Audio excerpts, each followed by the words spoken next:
Bonjour et bienvenue à tous dans cette nouvelle vidéo.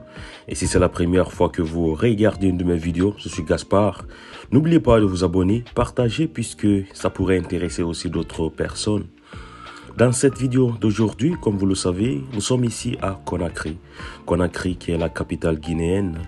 Et nous allons essayer de faire circuler notre caméra dans la ville de Conakry, précisément au centre-ville de Kaloum. Et ici, il faut dire que c'est le centre d'affaires à Conakry. Il faut préciser que ce n'est pas le seul centre d'affaires. On peut aussi parler de Madina et la Casse où beaucoup de choses s'effectuent. Mais disons que quand on parle d'administration, quand on parle des grands bureaux et des ministères, tout se trouve ici à Conakry.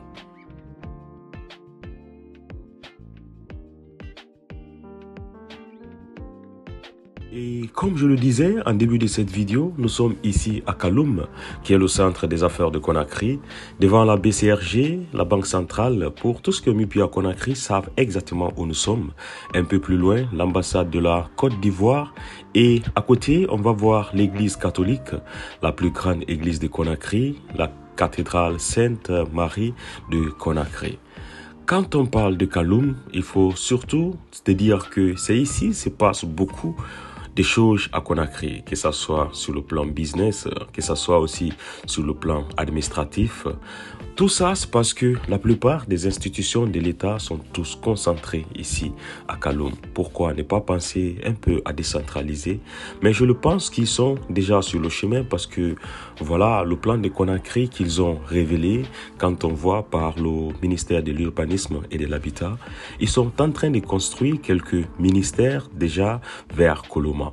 Et je pense que quand ils le font, ça va réduire un peu surtout l'embouteillage sur ce trajet parce que il faut se dire quand on habite dans la banlieue et que chaque matin on prend sa voiture en direction vers la ville ou bien quand on prend le transport public, réellement c'est un calvaire parce que les matins il y a des heures de pointe et que la plupart de la population de Conakry se dirige vers le centre-ville de Kaloum. Parce que c'est ici, ils peuvent faire au moins des affaires. Il faut aussi dire que le port est là-bas. Donc, qui parle de port, parle des affaires, bien sûr. Et on le sait très bien comment est-ce que ces gens-là essaient de faire les affaires au port. À chaque fois qu'on envoie des trucs, c'est des grands voleurs, il faut le signaler aussi. Et pourquoi est-ce que, voilà, à Conakry, les parkings sont réellement anarchiques? Pourquoi est-ce que, voilà, les gens garent un peu partout? Je pense qu'on doit suggérer à l'État de créer quelques parkings publics, même des parkings privés. L'État peut le faire et même les privés peuvent le faire. C'est un investissement et ce qu'il faut dire, c'est que les gens qui vont venir garer là vont essayer de payer de l'argent pour les heures que les voitures vont passer. Parce que quand on parle de voiture, on parle de la sécurité de la voiture.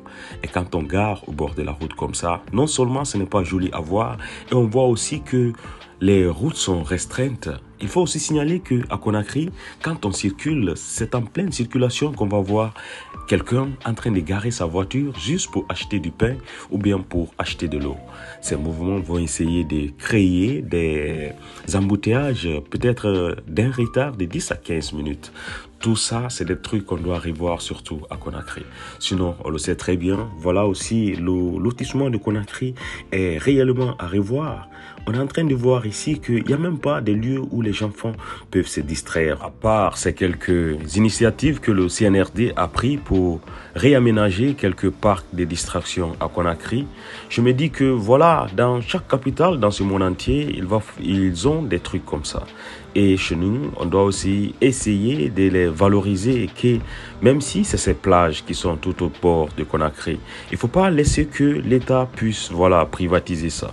Ils doivent le faire pour l'État et que ça puisse remplir surtout les caisses de l'État.